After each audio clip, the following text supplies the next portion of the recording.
সুপ্রিয় দর্শক মণ্ডলী, অবশেষে চলে আসলাম ঐতিহাসিক দিবর দিঘিতে। Assalamu alaikum, walaikum salam. May peace be upon you, be peace. Oh, oh, oh, oh, oh, oh, oh, oh, oh, oh, oh. দিঘির মধ্যে রয়েছে গ্রানাইট পাথরের একটি স্তম্ভ। আমরা এই গ্রানাইট পাথরের স্তম্ভটি দেখার জন্য যাচ্ছি। এই গ্রানাইট পাথরের স্তম্ভটি হচ্ছে অষ্টভুজ আকৃতির। এর দৈর্ঘ্য প্রায় 30 ফুট। পানির নিচে কিছু অংশ রয়েছে এবং আমরা কাছে গেলে দেখতে পাবো এর উপরেও রয়েছে কিছু অংশ। দূর থেকে দেখতে পাচ্ছেন আপনারা। ধারণা করা হয় এই দিঘি নির্মিত হয়েছিল 1100 শতকে। কৈবর্ত রাজা দিব্যকের সময়ে এটি নির্মিত বলে এই স্তম্ভকে দিব্যক স্তম্ভ বলা হয়। প্রশ্ন হচ্ছে, কৈবর্ত রাজা কেন এই বিজয় স্তম্ভ নির্মাণ করেছিলেন? ইতিহাস থেকে যতটুকু জানা যায়, দিব্যক রাজা পাল রাজা রাজবংশের দ্বিতীয় মহিপালকে পরাজিত করে এই অঞ্চলের শাসনভার তুলে নেন এবং এই বিজয়ের স্মৃতিচিহ্ন রক্ষা করতেই তিনি এই দিব্যক স্তম্ভটি অর্জন করেন। দর্শক, আমরা পৌঁছে গেছি সেই দিব্যক স্তম্ভর কাছে। দেখতে পাচ্ছেন নৌকাতে আমার সাথে আরো কিছু পর্যটক রয়েছে। ঐতিহাসিক দিবর দিঘির দিব্যক স্তম্ভ ইতিহাসের সাক্ষী বহন করছে। একটু ছুঁয়ে দেখলাম। আমার সাথে যারা সহযাত্রী রয়েছেন তারাও এই সুযোগটি নষ্ট করতে চাইলেন না।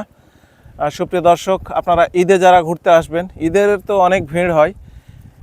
ঈদের আগে এখন সুযোগটা কাজে লাগাতে পারেন। রমজানের একটু আগে যারা ছুটি পাবেন তারা এই হিস্টোরিক্যাল দিবর দিঘি অর্থাৎ ঐতিহাসিক দিবর দিঘিতে ঘুরে আসবেন, ঘুরতে আসবেন। দিবর দিঘিতে আসবেন আর চারপাশটা ঘুরে দেখবেন না, এটা কেমন হয়?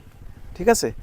আর এই যে দিঘিতে পানি রয়েছে সেটি ছুঁয়ে দেখার লোভ অনেকে সামলাতে পারবে না, কারণ আপনি শহরে থাকেন, এরকম পুকুর হয়তো আপনার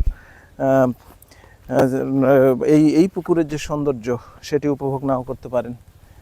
কুমির নাই, ভয় পাবেন না। অনেক বড় একটি জলা, যেখানে প্রায়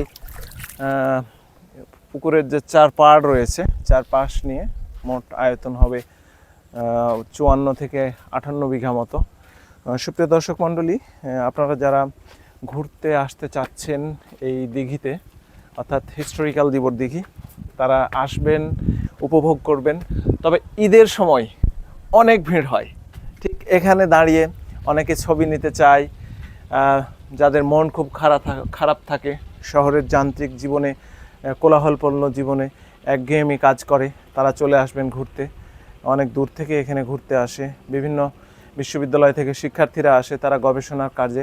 আপনাদের ইতিপূর্বে দেখিয়েছি হিস্টোরিক্যাল দিবর দিঘির যে দিব্যক স্তম্ভ অর্থাৎ দিব্যক রাজার স্মৃতি যেটি বহন করছে, এবং এখানে এই পাশে একটি ছাউনি করা আছে যেখানে বসে দর্শনার্থীরা ছবি তুলে, এবং এখানে পুকুরে আপনি চাইলে গোসল করতে পারবেন। তবে পানি পরিষ্কার দেখতে মনে হলেও আপনার অ্যালার্জি হবে কিংবা চুলকানি হবে কিনা সেটা বলতে পারবো না। ঠিক আছে, তো চলুন আমরা আরেকটু রাউন্ড দেই, ঘুরতে থাকি দিঘির চারপাশ। দিঘির অংশটি আপনাদের দেখাচ্ছি।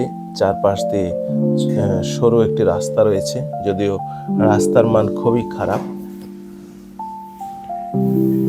দর্শক মণ্ডলী, এই দিঘি নিয়ে আরো কিছু কথা প্রচলিত রয়েছে। অনেকে মনে করেন সামন্ত শাসকদের আমলে খনন করা হয় এই দিঘি।